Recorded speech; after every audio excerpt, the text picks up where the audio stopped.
Dans cette vidéo, je vais partager avec vous une erreur qui m'a fait perdre 15 000 € dans l'un de mes investissements. Restez jusqu'à la fin de la vidéo afin de savoir comment éviter ces erreurs-là lorsque vous y serez confrontés, vous, et surtout d'avoir les bonnes pratiques. On se dit à tout de suite.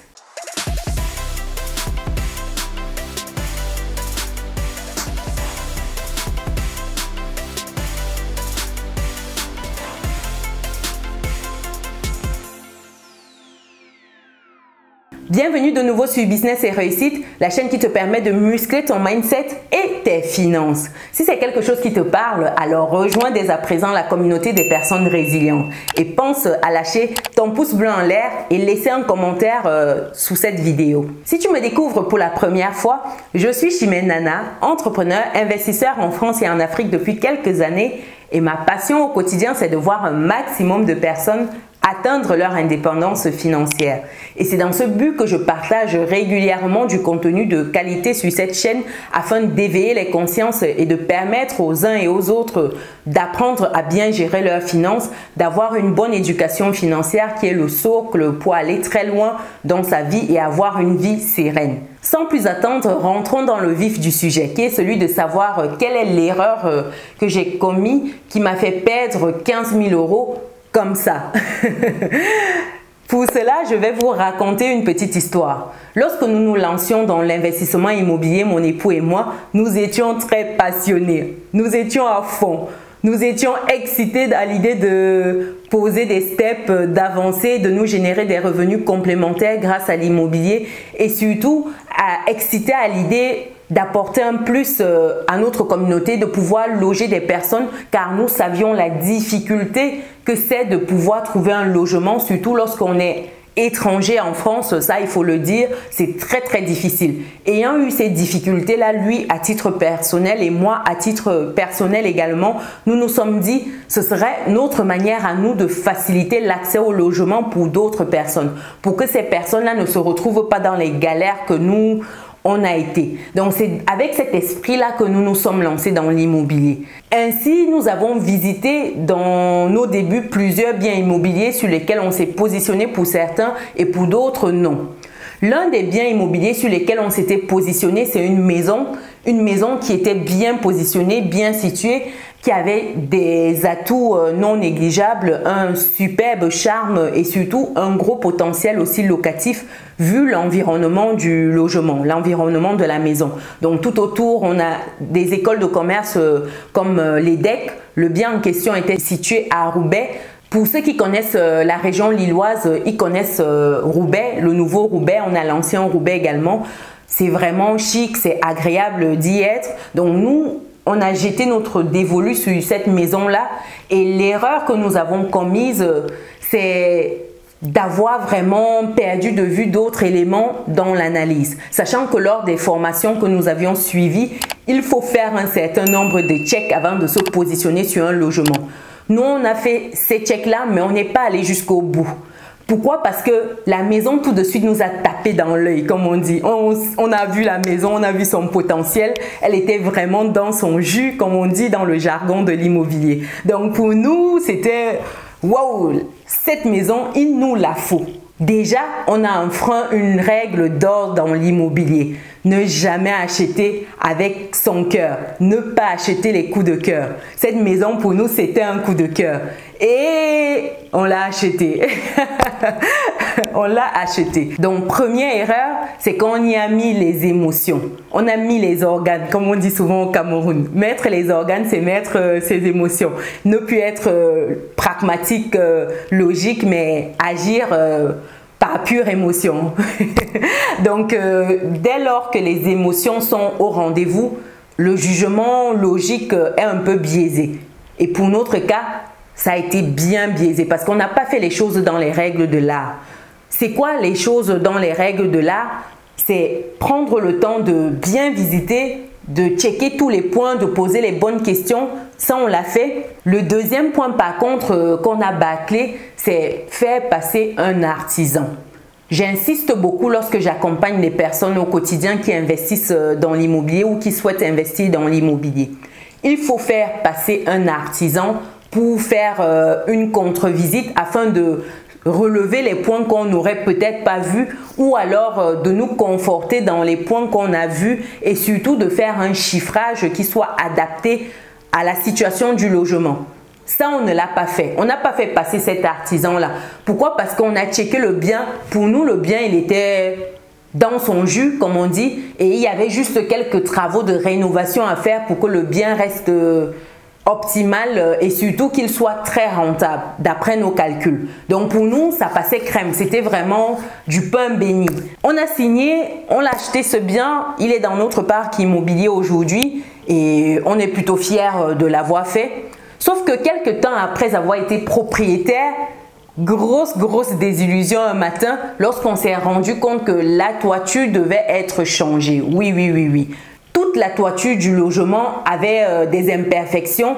Ça avait vieilli, ça avait mal vieilli, si je peux m'exprimer comme ça, et il fallait remplacer parce qu'il y avait des fuites. Il faut savoir que lorsqu'on a visité le logement, on était en été. Donc c'est une période où il n'y a pas de pluie, il n'y a pas d'hiver, il n'y a rien de ce type-là. Donc forcément, certaines imperfections du logement, on ne voit pas tout de suite. C'est lorsqu'on rentre dans cette période hivernale qu'on se rend compte de certains détails qu'on a zappés. Et c'était pile poil ce qui nous est arrivé. Donc on est rentré dans la phase hivernale. La toiture nous a rappelé que vous ne m'avez pas checké. Et quand on a fait passer un artisan pour checker la toiture, pour nous faire un devis, la facture était salée. Le devis de l'artisan était dans les 17 000. On a fait passer 2-3 artisans parce que là, on est sur du gros œuvre. Ce n'est pas juste une peinture qui est mal faite et d'un coup, on passe, on refait une couche et puis c'est fini. Non. Là, on est dans du lourd. C'est vraiment refaire toute la toiture du logement parce que les artisans, ils étaient unanimes. La toiture était pourrie. Il fallait la refaire complètement. Et ça, on a zappé de checker avec un artisan et de faire une contre-visite pour qu'ils nous donnent un chiffrage et surtout qu'ils nous disent si c'était en bon état. Et quand on a fait passer ces 3 artisans, il y avait un 4e, mais lui, il ne nous a pas fait le devis, il a traîné finalement, on lui a demandé de laisser. Donc les 3 artisans nous ont fait des devis et les devis étaient quand même disparates les uns des autres. On s'est positionné sur celui qui nous semblait plutôt bien cohérent, sachant que celui-là, c'était en plus une recommandation d'amis investisseurs dont ils avaient déjà eu à travailler avec l'artisan en question et ils étaient satisfaits. Donc, on s'est positionné sur cet artisan-là qui nous a refait la toiture de la maison et ça nous a coûté dans les 15 000 €. 14 000 et des briquettes, donc à tout casser, on était à 15 000 €. Ça, j'intègre le changement des Velux parce qu'il faut savoir que c'était une toiture où on avait des Velux, on avait également la fenêtre qui devait être changée, la fenêtre de façade. Donc dans les 15 000 €, on a eu Velux, fenêtre et on a également eu la petite toiture de l'extension qui avait été faite. Donc c'est un changement complet avec fenêtre intégrée. Je vous avoue que lorsque vous avez des artisans qui passent et qui vous disent que la toiture doit être entièrement remplacée et que vous n'avez pas prévu cela, il y a de quoi perdre le nord. Mais bon, en investisseur prévoyant, il faut toujours avoir une réserve en termes de fonds travaux pour que lorsque des choses comme celle-là se produisent, des imprévus, que vous puissiez réagir. Imaginez-vous une seule minute que nous n'avions pas ces 15 000 € là à déposer sur la table. Qu'est-ce qu'il aurait fallu faire? Il aurait fallu aller vers la banque, commencer à chercher des prêts travaux, aller chercher des prêts conso pour certains et d'autres types de prêts ou alors demander à des proches de nous avancer des sous, de nous faire des emprunts et on pouvait se retrouver coincé. C'est pour cela que je dis toujours aux personnes que j'accompagne dans l'investissement immobilier qu'il est important, primordial d'avoir une épargne de précaution, une épargne de sécurité comme on dit et une épargne dédiée à ces merdes-là qui peuvent arriver, excusez-moi de l'expression, mais il faut prévoir une épargne pour ça. À ce moment-là, il ne faut pas piocher dans l'épargne de sécurité. L'épargne de sécurité, c'est pour les imprévus personnels de la vie. Par exemple, un parent qui est malade, qui vous appelle, vous prenez dans votre épargne de sécurité et vous donnez. Et j'explique régulièrement sur cette chaîne la notion d'épargne. Les 3 volets de l'épargne. L'épargne de précaution, l'épargne pour un projet, l'épargne pour investir. Donc, il faut faire attention et rester alerte sur ces sujets-là.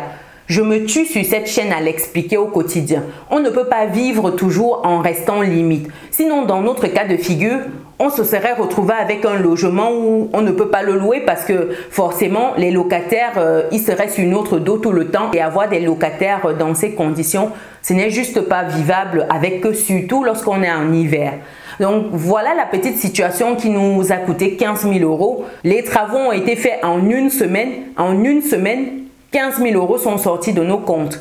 L'avantage ici, c'est quoi? Qu'est-ce qu'il faut retenir? Je ne vous dis pas que n'investissez pas dans l'immobilier. Au contraire, ce n'est pas moi qui vais vous dire ça. Vous savez bien que sur cette chaîne, je prône l'immobilier, surtout lorsqu'on est en Occident, qu'il faut commencer par là. C'est un puissant levier d'enrichissement parce qu'il permet d'utiliser la banque, le levier bancaire, même si on n'a pas d'épargne, on n'a pas de sous pour acheter cash un logement, mais en usant des leviers bancaires ou d'autres biens disponibles sur le marché via certaines stratégies comme la sous-location immobilière professionnelle, etc., on peut commencer à se générer des revenus complémentaires de 500 000, 2 000, 5 000 € tous les mois.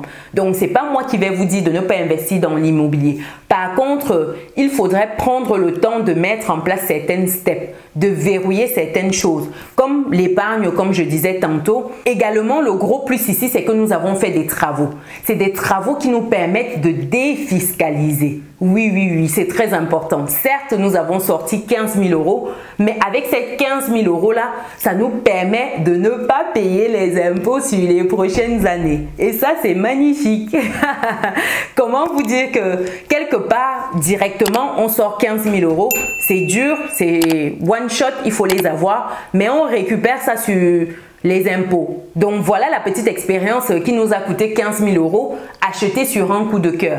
Acheter non pas en mode calculatrice comme je dis toujours, mais en mode émotion. Ça, les émotions en investissement, c'est mauvais, c'est dangereux. C'est la pire des choses. Allier émotion et investissement. Il ne faut jamais se pencher sur un investissement uniquement sur le plan émotionnel, sentimental. Il faut mettre tout ça de côté. Il faut toujours investir avec sa calculatrice. C'est la calculatrice qui doit guider son choix. Et dans notre cas de figure, on a omis cette règle d'or de l'immobilier. Ne jamais acheter sur un coup de cœur. Toujours penser rentabilité, toujours faire passer un artisan pour une contre-visite. Ça, malheureusement, on l'a zappé. Donc voilà pour la petite vidéo.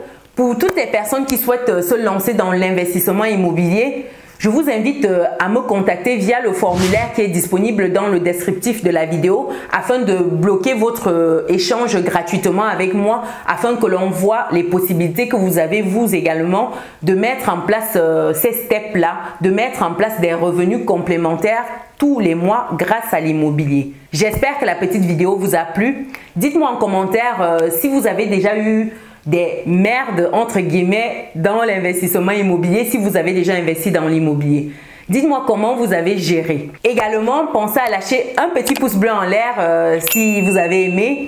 Laissez-moi en commentaire vos suggestions. Si vous avez des questions, ce sera un plaisir pour moi de répondre à tout cela en commentaire et de créer une communauté qui est interactive, qui est dynamique. Pensez également à rejoindre la communauté si ce n'est pas le cas en devenant des personnes résilientes. Nous, on se dit à très bientôt dans une prochaine vidéo. Ciao!